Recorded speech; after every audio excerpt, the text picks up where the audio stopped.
திமுக கூட்டணி கட்சிகளுக்கு இடையே தொகுதிகள் அடையாளம் காண்பதில் தொடர்ந்து இழுபறி நீடித்து வருகிறது. குறிப்பாக தேமுதிகவுக்கு எந்த தொகுதி வழங்குவது என்பது குறித்து தொடர்ந்து இழுபறி நீடித்து வருகிறது. அதேபோல காங்கிரஸ், மார்க்சிஸ்ட் கம்யூனிஸ்ட் கட்சிகளிடையே தொகுதிகளை அடையாளம் காண்பதில் தொடர்ந்து இழுபறி என்பது நீடித்து வருகிறது. காங்கிரசுக்கு 28 தொகுதிகள், தேமுதிகவிற்கு 10 தொகுதிகள் ஆகியவை ஒதுக்கப்படக்கூடிய நிலையில் எந்தெந்த தொகுதிகளில் தங்களது கூட்டணி கட்சிகள் போட்டியிட வைப்பது என்பது தொடர்பாக கூட்டணி கட்சிகளும் திமுகவும் தொடர்ந்து ஆலோசனையில் ஈடுபட்டு வருகின்றன. கூடுதல் விவரங்களை செய்தியாளர் செலினா வழங்க கேட்கலாம். செலினா, எந்தெந்த தொகுதிகளில் போட்டியிடுவது என்பது குறித்த அந்த பேச்சுவார்த்தையில் ஏதேனும் முன்னேற்றம் ஏற்பட்டிருக்கிறதா? திமுக தனது கூட்டணி கட்சிகளுடன் தொகுதிகள் பங்கீடு தொடர்பான பேச்சுவார்த்தை இறுதி செய்யப்பட்டிருக்கக்கூடிய நிலையில் குறிப்பாக மார்க்சிஸ்ட் கம்யூனிஸ்ட் கட்சி, அதே போல தேமுதிக மற்றும் காங்கிரஸ் ஆகிய கட்சிகளுக்கான அந்த தொகுதிகளை ஒதுக்கீடு செய்வதில் சற்று காலதாமதம் ஏற்பட்டு வருகிறது. கடந்த 3 நாட்களாகவே தொடர்ந்து பேச்சுவார்த்தை என்பது நடத்தி வரக்கூடிய நிலையில் இன்னும் இந்த பேச்சுவார்த்தையில் இழுபறிதான் நீட்டித்து வருகிறது. மற்ற அனைத்து கூட்டணி கட்சிகளுக்கும் தொகுதிகள் ஒதுக்கீடு செய்யப்பட்டு ஒப்பந்தம் என்பது கையெழுத்தாகி இருக்கிறது. இன்னும் இந்த 3 கட்சிகளுக்கான தொகுதிகள் என்பது ஒதுக்கீடு செய்யப்படாமல் இருக்கிறது. ஒரு சில தொகுதிகள் இன்னும் இறுதி செய்யப்படாத நிலையில் தொடரும் பேச்சுவார்த்தை என்பது தொடர்ந்து நடைபெற்று வருகிறது. குறிப்பாக காங்கிரஸை பொறுத்தவரையிலும் 23 தொகுதிகள் ஒதுக்கீடு செய்யப்பட்டிருக்கிறது. 5 தொகுதிகளுக்கான பேச்சுவார்த்தை நீட்டித்து வருகிறது. அதே போல தேமுதிகவை பொறுத்தவரையிலும் தேமுதிக தொடர்ந்து விருகம்பாக்கம் தொகுதி, அதே போல ஒரு சில தொகுதி விருதுநகர் உள்ளிட்ட தொகுதிகளை கேட்டு வருவதாகவும் அந்த தொகுதிகள் ஒதுக்கீடு செய்வதில் சற்று காலதாமதம் ஏற்படுவதாக கூறப்படுகிறது. காங்கிரஸை பொறுத்தவரையிலும் 5 தொகுதிகள், தேமுதிக 3 தொகுதிகள், அதே போல மார்க்சிஸ்ட் கம்யூனிஸ்ட் கட்சியை பொறுத்தவரையிலும் விளவங்கோடு தொகுதி கேட்பதாகவும், அதே போல சென்னையில் ஒரு தொகுதி கேட்கப்பட்டு வருவதாகவும், இதனால் தான் பேச்சுவார்த்தையில் காலதாமதம் ஏற்படுகிறது என்று தகவல் என்பது வெளியாகி இருக்கிறது. இன்று தேமுதிக மற்றும் மார்க்சிஸ்ட் கம்யூனிஸ்ட் கட்சி இடையே பேச்சுவார்த்தை என்பது காலையில் நடைபெற இருக்கிறது. மேலும் காங்கிரஸை பொறுத்தவரையிலும் டெல்லி சென்றிருக்கக்கூடிய நிலையில் காங்கிரஸ் பேச்சுவார்த்தை குழு இன்று பிற்பகலில் தான் அவர்கள் சென்னை வர இருக்கிறார்கள். அதற்கு பிறகாக மீண்டும் மாலையில் பேச்சுவார்த்தை என்பது நடைபெறும் என்று தெரிவிக்கப்பட்டிருக்கிறது. தொலைபேசி வாயிலாக திமுக பேச்சுவார்த்தை குழு காங்கிரசிற்கு பேச்சுவார்த்தை என்பது நடத்திருப்பதாகவும் தெரிவிக்கப்பட்டிருக்கிறது.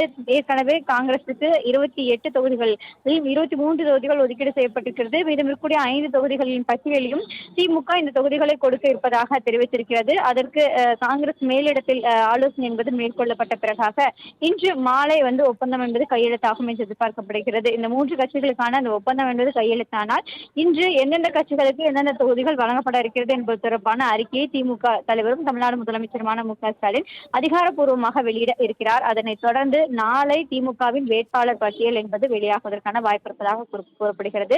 சென்னை அண்ணா அறிவாலயத்தில் இருக்கக்கூடிய கலைஞர் அரங்கில் இதற்கான ஏற்பாடுகள் என்றும் செய்யப்பட்டிருக்கிறது. அந்த அரங்கில் முதலமைச்சர் மு.க. ஸ்டாலின் குறிப்பாக செய்தியாளர் சந்திப்பின் வாயிலாக திமுக சார்பில் போட்டியிட இருக்கக்கூடிய 164 தொகுதிகளில் யார் யார் வேட்பாளர், எந்தெந்த தொகுதிகள் வழங்கப்பட்டிருக்கிறது என்பது தொடர்பான பட்டியலையும் முதலமைச்சர் மு.க. ஸ்டாலின் வெளியிட இருக்கிறார். அதே நேரத்தில் செலினா, தேர்தல் அறிக்கை நாளை வெளியிடுவார் என்று எதிர்பார்க்கப்படுகிறது. அந்த தேர்தல் அறிக்கை என்னென்ன அறிவிப்புகள் இடம்பெறும் என்று சொல்லப்படுகிறது? திமுகவை பொறுத்தவரையிலும் தொடர்ந்து திமுக தேர்தல் அறிக்கைக்கான பணிகள் என்பது தொடர்ந்து பல்வேறு மாவட்டங்களுக்கு நேரடியாக அந்த குழு என்பது சென்று பரிந்துரைகள் என்பது பெறப்பட்டிருக்கிறது. அந்த பரிந்துரைகளின் அடிப்படையில் தான் அந்த திமுக தேர்தல் அறிக்கை என்பது தயாரிக்கப்பட்டு வருகிறது. அதற்கான பணிகள் என்பது திமுக தேர்தல் அறிக்கை குழு என்பது மேற்கொண்டு வரக்கூடிய நிலையில் ஏற்கனவே அதற்கான அந்த வரைவு அறிக்கையை முதலமைச்சரிடம் சமர்ப்பித்திருக்கிறார்கள். வரைவு அறிக்கையில் இருக்கக்கூடிய திருத்தங்கள் அனைத்தையும் முதலமைச்சர் திருத்தம் செய்து திமுக பேச்சுவார்த்தை குழுவிடம் வழங்கியிருக்கிறார்கள். அந்த குழு என்பது அதற்கான அந்த ஏற்கனவே செய்யப்பட்டிருக்கக்கூடிய அறிக்கையில் திருத்தங்களை தான் தற்போது மேற்கொண்டு வருகிறது. நாளை திமுக தேர்தல் அறிக்கை என்பது வெளியிடுவதற்கான வாய்ப்பு என்பது சற்று குறைவுதான் என்று கூறப்படுகிறது. இல்லையென்றால் ஒரே செய்தியாளர் சந்திப்பில் வேட்பாளர் பட்டியலும் அதே போல தேர்தல் அறிக்கையும் வெளியிடுவதற்கான வாய்ப்புகள் இருக்கிறது.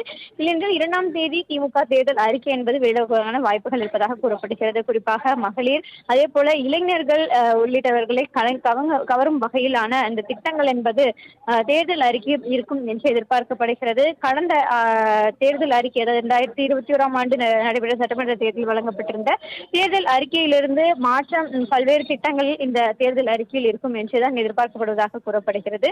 அதே போல மகளிருக்கான பல்வேறு புதிய திட்டங்களும் வழங்கப்படும் என்று எதிர்பார்க்கப்படுகிறது. அதே போல கடந்த ஆட்சியில் வெளியிட்டிருந்த தேர்தல் அறிக்கையில் விடுபட்டிருக்கக்கூடிய திட்டங்களையும் மேலும் இந்த தேர்தல் அறிக்கையில் என்னென்ன மாதிரியான விஷயங்களை கொண்டு அதனை முடிவு செய்வதற்கான திட்டம் என்பது இருக்கப்பட இருக்கிறது என்பது தொடர்பாக இந்த தேர்தல் அறிக்கையில் விடுபடும் என்று எதிர்பார்க்கப்படுகிறது. ஏற்கனவே தமிழ்நாடு பொறுத்தவரையிலும் கடந்த 5 ஆண்டு கால ஆட்சியில் பல்வேறு நிதி நெருக்கடிக்கு மத்தியில் தான் தொடர்ந்து பணியாற்றி வருவதாக திமுக சார்பில் தெரிவித்திருக்கிறார்கள். இந்த நிலையில்தான் அதை அந்த நிதி நெருக்கடியை சமாளித்து என்னென்ன திட்டங்களை கொண்டு வர முடியும் என்பதை தான் தேர்தல் அறிக்கையில் வெளியிடப்பதாகவும் தெரிவிக்கப்பட்டிருக்கிறது. பெண்களுக்கும் அதே போல பொதுமக்களுக்கும் மகிழ்ச்சி தரும் வகையில் இந்த தேர்தல் அறிக்கை இருக்கும் என்றுதான் திமுக சார்பில் தகவல் வெளியிடப்பட்டிருக்கிறது. அதன் அடிப்படையில் தான் தேர்தல் அறிக்கை என்பது ஒவ்வொரு மாவட்டங்களுக்கும் நேரடியாக சென்று அங்கு இருக்கக்கூடியவர்களிடம் பரிந்துரை என்பது கேட்கப்பட்டு அதன் அடிப்படையில் தேர்தல் அறிக்கை என்பது தயாரிக்கப்பட்டு வருகிறது. அந்த பணிகள் அனைத்தும் இறுதி கட்ட நிலையில் இருக்கக்கூடிய நிலையில் நாளை தேர்தல் அறிக்கையை வெளியிடுவதற்கான வாய்ப்பு சற்று குறைவுதான் என்றும் திமுக சார்பில் தெரிவிக்கப்பட்டிருக்கிறது. வேட்பாளர் பட்டியலை மட்டுமே வெளியிடுவார்கள் என்று எதிர்பார்க்கப்படுகிறது. அதற்கு பிறகாக திமுக தேர்தல் அறிக்கை என்பது 2ஆம் தேதிக்குள்ளாக வெளியிடப்படும் என்று எதிர்பார்க்கப்படுகிறது. 30ஆம் தேதி முதல் வேட்புமனு தாக்கல் என்பது தொடங்கி இருக்கக்கூடிய நிலையில் முதலமைச்சர் மு.க.ஸ்டாலின் 6ஆம் தேதி வேட்புமனு தாக்கல் என்பது செய்ய இருக்கிறார்.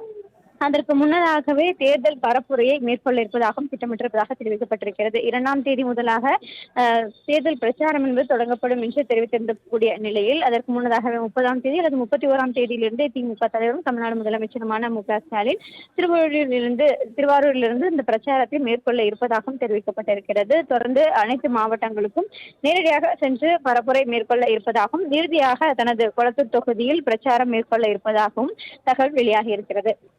தாங்கள் வழங்கிய விரிவான தகவல்களுக்கு நன்றி செலினா.